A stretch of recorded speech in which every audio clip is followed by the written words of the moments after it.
আকাশবাণী শিলচর আঞ্চলিক সংবাদ পড়ছি মৌসুমী ধর।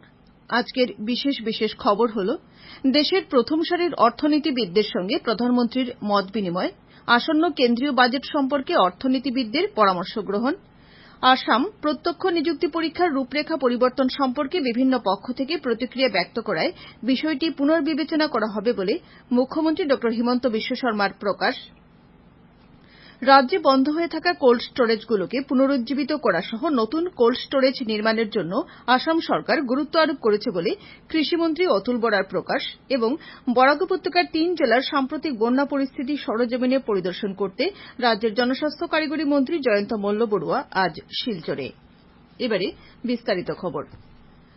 প্রধানমন্ত্রী নরেন্দ্র মোদী আজ নতুন দিল্লিতে কেন্দ্রীয় অর্থমন্ত্রী নির্মলা সীতারমণ, নীতি আয়োগের উপাধ্যক্ষ সুমন বেরি, দেশের প্রথম সারির অর্থনীতিবিদ এবং বিভিন্ন ক্ষেত্রের বিশেষজ্ঞদের সঙ্গে এক বৈঠকে মিলিত হন। বৈঠকে শ্রী মোদী আসন্ন কেন্দ্রীয় বাজেট সম্পর্কে তাদের পরামর্শ গ্রহণ করেন। বৈঠকে বেশ কয়েকজন বিশেষজ্ঞ সাধারণ শ্রেণীর লোকেদের জন্য কর রেহাই তথা মুদ্রাস্ফীতি নিয়ন্ত্রণ করে দেশের অর্থনৈতিক বিকাশের হার দ্রুত করে তোলার পরামর্শ দেন। উল্লেখ্য 2023-24 অর্থবছরে দেশের অর্থনৈতিক বিকাশের হার ছিল 8.2%। আগামী 22 জুলাই সংসদের বাজেট অধিবেশন আরম্ভ হবে এবং 23 জুলাই অর্থমন্ত্রী নির্মলা সীতারমণ 2024-25 অর্থবছরের বাজেট উত্থাপন করবেন। এটি নরেন্দ্র মোদী নেতৃত্বাধীন সরকারের তৃতীয় কার্যকালের প্রথম বাজেট হবে। এই বাজেট 2047 সালের মধ্যে ভারতকে একটি বিকশিত দেশ হিসেবে গড়ে তোলার ক্ষেত্রে দিক নির্দেশ করবে বলে আশা করা হচ্ছে। সুপ্রিম কোর্ট নেট ইউজি 2024 এর মামলার শুনানি এ মাসের 18 তারিখ পর্যন্ত স্থগিত রেখেছে। সুপ্রিম কোর্টের মুখ্য বিচারপতি ডিওয়াই চন্দ্রচূড়ের নেতৃত্বে গঠিত বেঞ্চ এই স্থগিতাদেশ মঞ্জুর করেছে। বেঞ্চ কেন্দ্রীয় সরকার এবং জাতীয় পরীক্ষণ সংস্থান এনটিএ এর পক্ষ থেকে আদালতে জমা দেওয়া এফিডেভিটের জবাবে মামলাকারীদের পক্ষ থেকে এই সংক্রান্ত উত্তর প্রদানের সুযোগ করে দিতে এই স্থগিতাদেশ জারি করেছে। উল্লেখ্য, সর্বোচ্চ আদালতের সম্প্রতি অনুষ্ঠিত নেট ইউজি 2024 এর মেডিকেল এন্ট্রান্স পরীক্ষা নিয়ে উদ্ভূত বিবাদের পরিপ্রেক্ষিতে আদালতে জমা দেওয়া বেশ কয়েকটি আবেদনের শুনানি আজ গ্রহণ করার কথা ছিল। এই আবেদনগুলোর মধ্যে গত 5 মে অনুষ্ঠিত নিট পরীক্ষায় অনিয়ম এবং বেআইনি পদ্ধতি ব্যবহার সংক্রান্ত বিষয় উত্থাপন করা হয়েছিল। এদিকে কেন্দ্রীয় সরকারের পক্ষ থেকে গতকাল আদালতে জমা দেওয়া একটি অতিরিক্ত এফিডেভিটে সুপ্রিম কোর্টের সম্মতি সাপেক্ষে কেন্দ্রীয় শিক্ষা মন্ত্রণালয়ের পক্ষ থেকে আইআইটি মাদ্রাজকে নিট ইউজি 2024 এর ছাত্রছাত্রীদের ফলাফলের বিস্তারিত তথ্য প্রস্তুত করতে বলা হয়েছিল বলে জানানো হয়েছে। এর আগে গত সোমবার সুপ্রিম কোর্ট বলেছে যে নিট ইউজি 2024 এই পরীক্ষার প্রতি জনসাধারণের ভাবনাকে প্রভাবিত করেছে। আসাম প্রত্যক্ষ নিযুক্তি পরীক্ষার রূপরেখা পরিবর্তন করার বিষয়ে বিভিন্ন পক্ষের তরফ থেকে পাওয়া প্রতিক্রিয়ার পরিপ্রেক্ষিতে বিষয়টি পুনর্বিবেচনা করা হবে বলে মুখ্যমন্ত্রী ড হিমন্ত বিশ্ব শর্মা সামাজিক মাধ্যমে প্রকাশ করেছেন। মুখ্যমন্ত্রী বলেছেন যে বিষয়টি পুনর্বিবেচনা করে এই সম্পর্কে শীঘ্রই সিদ্ধান্ত গ্রহণ করা হবে। রাজ্যে বন্ধ হয়ে থাকা কোল্ড স্টোরেজগুলোকে পুনরুজ্জীবিত করার পাশাপাশি নতুন কোল্ড স্টোরেজ নির্মাণের জন্য রাজ্য সরকার বিশেষ গুরুত্ব আরোপ করেছে বলে কৃষিমন্ত্রী অতুল বরা জানিয়েছেন।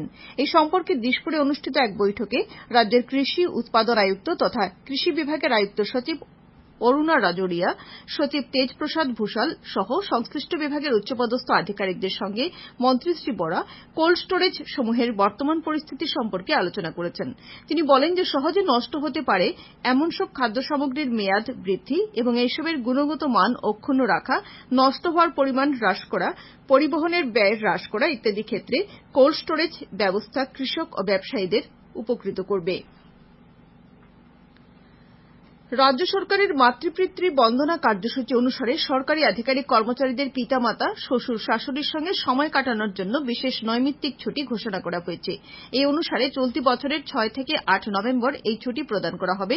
সরকারি আধিকারিক কর্মচারীরা 9 নভেম্বর দ্বিতীয় শনিবার এবং 10 নভেম্বর রবিবারের বন্ধ পাবেন। অত্যাবশ্যকীয় সেবার সঙ্গে জড়িত আধিকারিক কর্মচারীরা পর্যায়ক্রমে এই বিশেষ ছুটির সুবিধা লাভ করবেন। এদিকে রাজ্য সরকারের আধিকারিক কর্মচারীরা পিতামাতা ও শ্বশুর শাশুড়ির সঙ্গে সময় না কাটিয়ে ব্যক্তিগত অবসর বিনোদন বা অন্য কোনো সময়ে এই ছুটির সুবিধা লাভ করতে পারবেন না বলে সামাজিক মাধ্যম যোগে রাজ্যের শিক্ষামন্ত্রী ডা রনোজ পেগু জানিয়েছেন। উদ্যান শস্য ক্ষেত্রে শ্রেষ্ঠ রাজ্য হিসেবে নাগাল্যান্ডকে প্রতিষ্ঠিত কৃষি নেতৃত্ব পুরস্কার 2024 প্রদান করা হয়েছে। উদ্যান শস্যের উন্নয়নের জন্য উদ্ভাবনীমূলক কার্যসূচি এবং নীতি প্রবর্তনের ক্ষেত্রে উল্লেখযোগ্য অবদানের জন্য রাজ্যটিকে এই পুরস্কারের জন্য বাছাই করা হয়েছে। নাগাল্যান্ডে এ ধরনের কার্যসূচি এবং নীতির ফলে বহু কৃষক ও গ্রামাঞ্চলের জনসাধারণের জীবনে ইতিবাচক প্রভাব পরিলক্ষিত হয়েছে। নাগাল্যান্ডের মহিলা সম্পদ উন্নয়ন মন্ত্রী সালা টুয়োনুও ক্রুসে গতকাল নতুন দিল্লিতে আয়োজিত পঞ্চদশ কৃষি নেতৃত্ব সম্মেলনে এই পুরস্কার গ্রহণ করেন। সম্মেলনে কেন্দ্রীয় পথ পরিবহন ও জাতীয় সড়ক মন্ত্রী নীতিন গাডকারি এবং কৃষি তথা কৃষক কল্যাণ মন্ত্রী শিবরাজ সিং চৌহান উপস্থিত ছিলেন। খবর শুনছেন আকাশবাণী শিলচর কেন্দ্র থেকে। রাজ্যের বন্যা পরিস্থিতি ক্রমশ উন্নত হচ্ছে। নদী উপনদীগুলোর জলস্তরও হ্রাস পাচ্ছে, তবে এখনও 27টি জেলার 14 লক্ষেরও বেশি লোক বন্যার কবলে রয়েছেন। আসাম রাজ্য দুর্যোগ ব্যবস্থাপনা কর্তৃপক্ষের প্রকাশিত তথ্য অনুযায়ী এখনও 86টি রাজস্ব চক্রের 2500-এরও বেশি গ্রাম বন্যার জলে প্লাবিত রয়েছে। 39,000 হেক্টরেরও বেশি কৃষি জমি বন্যায় ক্ষতিগ্রস্ত হয়েছে। গত 24 ঘণ্টায় 4 জনের মৃত্যু হওয়ায় এবারের বন্যায় রাজ্যে মৃতের সংখ্যা বেড়ে 83 হয়েছে। রাজ্য সরকার 209টি আশ্রয় শিবির এবং 156টি সাহায্য বিতরণ কেন্দ্র স্থাপন করেছে। এনডিআরএফ, এসডিআরএফ, অগ্নি নির্বাপক বাহিনী সহ উদ্ধারকারী দলগুলি উদ্ধার অভিযান অব্যাহত রেখেছে। এদিকে মুখ্যমন্ত্রী ড হিমন্ত বিশ্ব শর্মার নির্দেশে বরাক উপত্যকার বন্যা পরিস্থিতি খতিয়ে দেখতে রাজ্যের জনস্বাস্থ্য কারিগরি মন্ত্রী জয়ন্ত মল্ল বড়ুয়া 3 দিনের সফরে আজ শিলচরে উপস্থিত হয়েছেন। আজ দুপুরে কুম্ভীরগ্রাম বিমানবন্দরে অবতরণ করার পর মন্ত্রী শিলচরের বিভিন্ন আশ্রয় শিবির পরিদর্শন করে বানভাসী মানুষের সঙ্গে আলোচনা করে তাদের বিভিন্ন সমস্যা সম্পর্কে অবগত হন।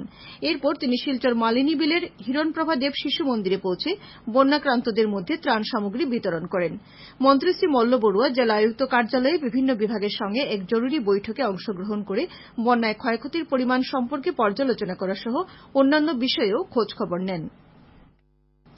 পরে তিনি সাংবাদিকদের জানান যে আগামীকাল ও পরশু তিনি করিমগঞ্জ ও হাইলাকান্দি জেলার বন্যা পরিস্থিতি খতিয়ে দেখবেন এবং বন্যায় ক্ষতিগ্রস্ত 3 জেলার সামগ্রিক পর্যালোচনা করে আগামীতে নদী বাঁধ সংস্কার, পশু খাদ্য বিতরণ, বাসগৃহ, আসবাবপত্রের ক্ষতিপূরণ প্রদান সহ বানভাসী মানুষের সহায়তায় সরকারিভাবে আরও ত্রাণ সামগ্রী প্রদান করার বিষয়ে সরকারের সঙ্গে আলোচনা করবেন।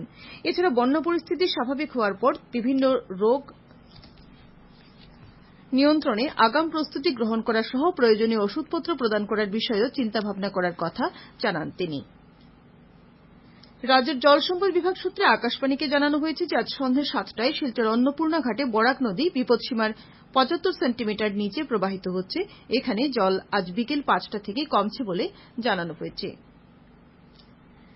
রাজ্যের জনস্বাস্থ্য কারিগরি বিভাগের মন্ত্রী জয়ন্ত মল্ল বড়ুয়া আগামীকাল করিমগঞ্জ জেলা সফরে আসছেন। আগামীকাল দুপুরে তিনি করিমগঞ্জ পৌঁছে করিমগঞ্জ শহরের ত্রাণ শিবিরগুলি পরিদর্শন করবেন। এরপর বেলা 2:45 তিনি জেলা আয়ুক্তের কার্যালয়ের সভাকক্ষে বন্যার ক্ষয়ক্ষতি নিয়ে এক পর্যালোচনা বৈঠকে মিলিত হবেন।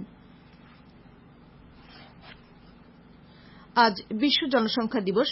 জনসংখ্যা বৃদ্ধির ফলে সৃষ্টি হওয়া প্রত্যাহ্বানসমূহকে প্রতিফলিত করে বহনক্ষম ভবিষ্যতের জন্য কাজ করা এবং জনসংখ্যা বৃদ্ধির সঙ্গে জড়িত বিষয়গুলির সঙ্গে মোকাবিলা করার জন্য প্রতি বছর এই দিবস পালন করা হয়। রাষ্ট্রসংঘের সাধারণ সভার গ্রহণ করা প্রস্তাব অনুযায়ী 1990 সালের 11 জুলাই 90টিরও বেশি দেশে প্রথমবারের জন্য বিশ্ব জনসংখ্যা দিবস পালন করা হয়েছিল। এবছর এই দিবসের মূল বিষয়বস্তু হচ্ছে কাউকে বাদ না দিয়ে সবাইকে গণনা করা। করিমগঞ্জের স্বাস্থ্য ও পরিবার কল্যাণ বিভাগের উদ্যোগে আজ করিমগঞ্জ সিভিল হাসপাতালে বিভিন্ন কার্যসূচির মাধ্যমে বিশ্ব জনসংখ্যা দিবস পালন করা হয়েছে। এই উপলক্ষে জেলার স্বাস্থ্য বিভাগের পক্ষ থেকে আজ একটি সচেতনতা র্যালি বের হয়ে শহর পরিক্রমা করে। জেলার যুগ্ম সঞ্চালক ড সুমনা নাইডিং পতাকা নেড়ে এই র্যালির সূচনা করেন। এছাড়া বিশ্ব জনসংখ্যা দিবস উপলক্ষে বিশ্ববাণী স্বেচ্ছাসেবী সংগঠনের পক্ষ থেকে পথনাটিকা উপস্থাপন করা হয়েছে।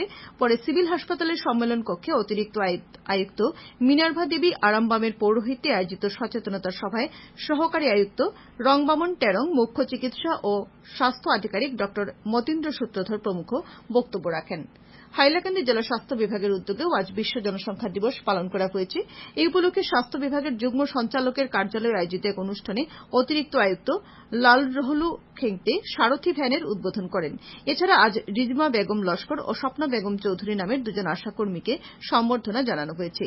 এদিকে ডিমা হাসাও জেলা প্রশাসনের পক্ষ থেকেও আজ বিশ্ব জনসংখ্যা দিবস পালন করা হয়েছে। জেলার যুগ্ম স্বাস্থ্য সঞ্চালক ড দোলেশ্বর গগৈর পৌরোহিত্যে একটি সচেতনতা সভা অনুষ্ঠিত হয়েছে। করিমগঞ্জ পুলিশ পার্শ্ববর্তী রাজ্য থেকে আসা একটি বাহন থেকে 1 লক্ষ নেশাযুক্ত ট্যাবলেট বাজেয়াপ্ত করেছে। এই ঘটনায় জড়িত সন্দেহে 2 জন লোককে গ্রেপ্তার করা হয়েছে। মুখ্যমন্ত্রী ড হিমন্ত বিশ্ব শর্মা এই সাফল্যের জন্য আসাম পুলিশকে অভিনন্দন জানিয়েছেন। এদিকে লখিমপুর জেলার হারমতিতে পুলিশ বৃহৎ পরিমাণে মাদকদ্রব্য জব্দ করেছে। এই ঘটনায় পুলিশ একজনকে আটক করেছে। ধৃত ব্যক্তির কাছ থেকে 48টি টিন ভরে রাখা মাদকদ্রব্য এবং 48,000-এরও বেশি টাকা জব্দ করেছে।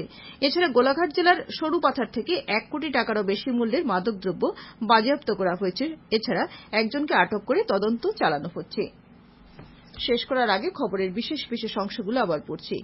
দেশের প্রথম সারির অর্থনীতিবিদদের সঙ্গে প্রধানমন্ত্রীর মত বিনিময়, আসন্ন কেন্দ্রীয় বাজেট সম্পর্কে অর্থনীতিবিদদের পরামর্শ গ্রহণ, আসাম প্রত্যক্ষ বিনিয়োগ নিযুক্তি পরীক্ষায় রূপরেখা পরিবর্তন সম্পর্কে বিভিন্ন পক্ষ থেকে প্রতিক্রিয়া ব্যক্ত করায় বিষয়টি পুনর্বিবেচনা করা হবে বলে মুখ্যমন্ত্রী ড হিমন্ত বিশ্ব শর্মার প্রকাশ। রাজ্যে বন্ধ হয়ে থাকা কোল্ড স্টোরেজগুলোকে পুনরুজ্জীবিত করা সহ নতুন কোল্ড স্টোরেজ নির্মাণের জন্য আসাম সরকার গুরুত্ব আরোপ করেছে বলে কৃষিমন্ত্রী অতুল বরার প্রকাশ।